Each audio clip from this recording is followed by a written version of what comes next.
Hey guys, welcome back to my kitchen. So today I'm going to be making a really simple steak and potato hash. This is perfect for all those meat potato guys in your life, or girls if you like meat potatoes, that's fine. I like me some meat potatoes. So I'm gonna go ahead and start by marinating my steak. This is completely optional. You don't have to use this marinade recipe either. If you have like a bottled one from the store that you love, go ahead and grab that. But it's just a really simple one. So we have a flank steak, that's what we're going to use in our steak and potato hash. And then for the marinade, I just have some freshly minced garlic, Worcestershire sauce, or like I call it W sauce, one of our favorite steak seasonings, and here I have some balsamic vinegar and olive oil, and then I'm going to use salt and pepper as well. So all I'm going to do, I'm just going to pour everything into this little container here.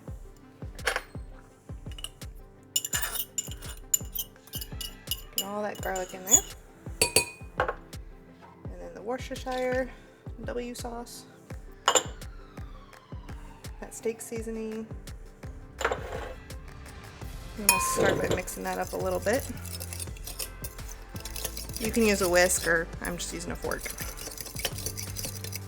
And then I'm gonna go ahead and pour in the balsamic vinegar and olive oil. Try not to make a mess. That up.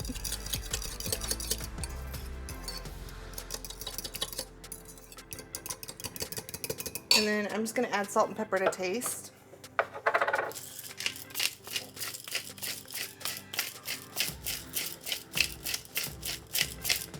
We have a pretty large flank steak over here, so I want to season this pretty well.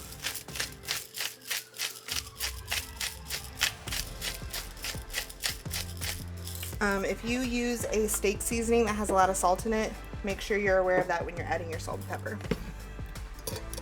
Give that one final mix.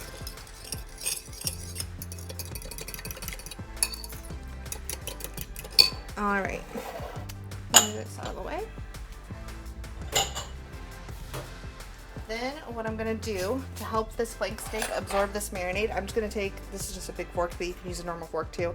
And I'm just gonna go ahead and poke a bunch of holes into it. And this will open up that steak for the marinade to sink in a little bit quicker. We will be searing this steak for this recipe, and then after it's seared, we will go ahead and cut it up and then finish cooking it. So just a heads up on that.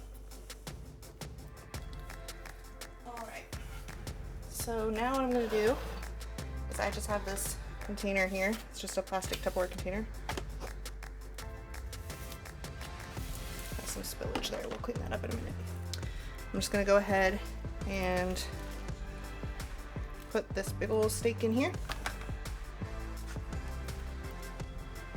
And then I'm gonna pour my marinade, give it one little mix again. I'm gonna pour it right on top, like so. And then this is just something I like to do. I like to kind of raise that steak up a little bit, let that marinade get underneath of it too. Try not to make a mess. All right, so then what I'm gonna do now is I'm gonna go ahead and put the lid on this Tupperware, and I'm gonna put it in the fridge, and I'm gonna let it marinate for at least 3 hours. But if you wanna do it, flank steak is pretty good, it's pretty hearty. You can probably marinate this for at least 12 to 18 hours would be my guess. So I'm gonna go ahead and put the lid on and put it in the fridge.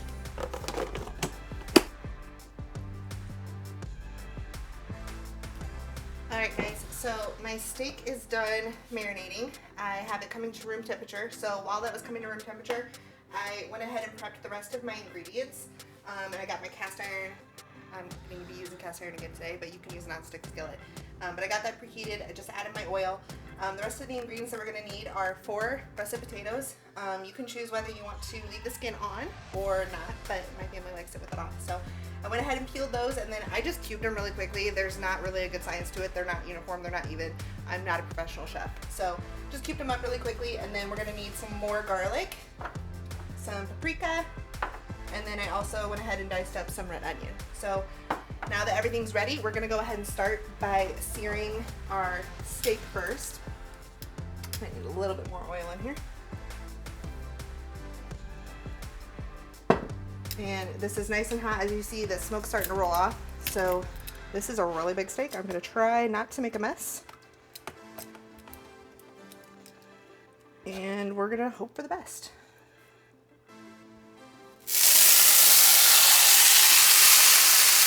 All right.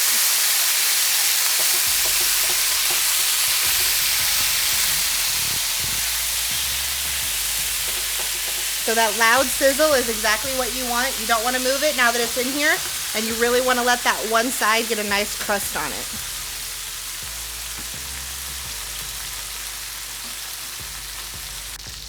Okay, so this should be pretty well seared on both sides by now, so I'm going to go ahead and remove it and put it on this platter here because it's a big one.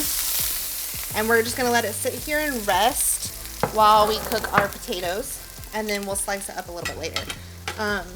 So what I'm going to do right now is I'm just going to scrape up anything that is in the bottom of this pan. We talked about this on a previous video. This is the good stuff. This is all the flavor.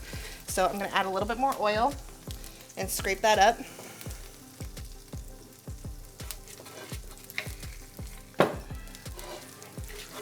And then we will add our potatoes in. All right, so I'm gonna go ahead and add the potatoes in.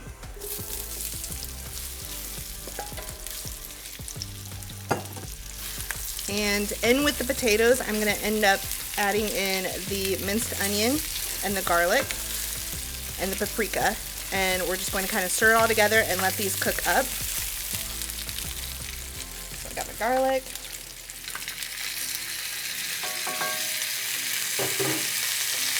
My onion. And then my paprika. I'm going to go ahead, stir this all together. And if you feel like you need to add a little bit more oil, definitely go ahead and do that. But what we're looking for is for these potatoes to kind of crisp up. Oops, and I just made an absolute mess. But yeah, we're looking for these potatoes to kind of crisp up before we cut up our steak and add this in as well.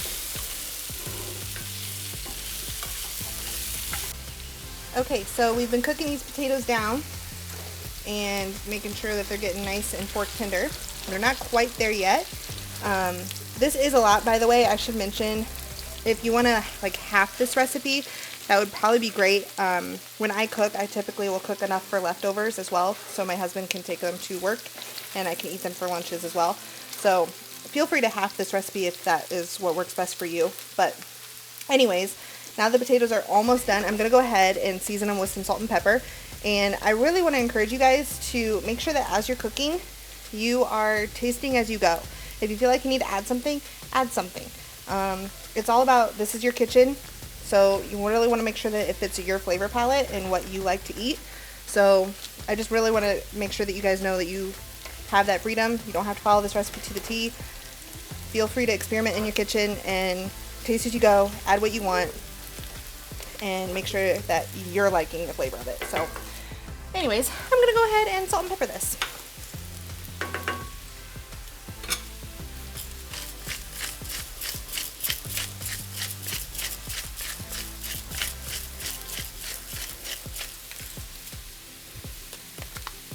And potatoes can take a lot of seasoning, so don't skimp on it. Really make sure you season them really well. Otherwise they're going to be really bland, and this is not going to be something that you're going to like.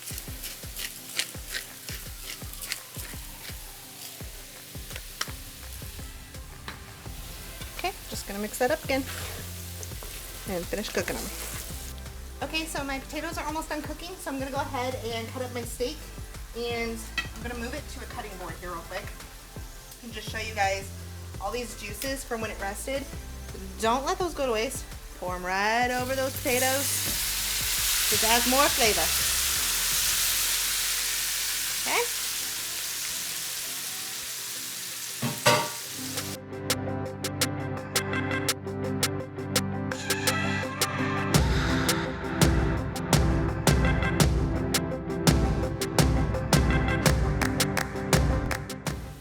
so as you guys can see, I cut these into really big chunks. Normally with flank steak, if you get it at like a restaurant or something like that, they will slice it thinner. But since we're adding this to the hash, I wanted to do thicker chunks so that when it cooks, I'm not gonna cook it well done. My husband is more of like a medium and I'm more of a medium well. So I'm gonna go ahead and leave them in the bigger chunks, that way when they're cooking, they don't get overcooked. But I'm gonna go ahead and just throw these into my skillet with my potatoes and then stir it all together.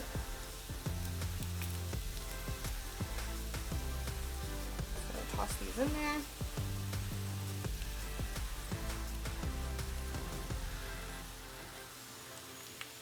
And then I'm gonna wash my hands real quick and we'll stir this together.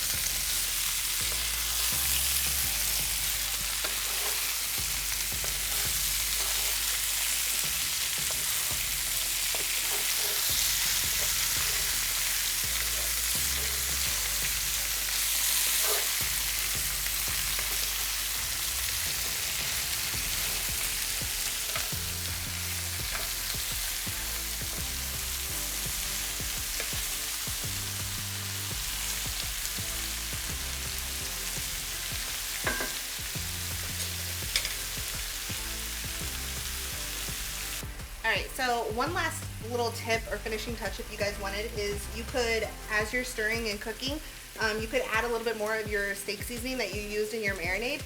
This is one that our family really likes. It's the Kinder's seasoning buttery steakhouse.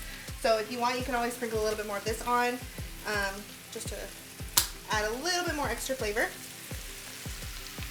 Not too much. And then stir it all up, and then this is basically done to our liking. And I'm gonna stir it one last time and then we will plate it up.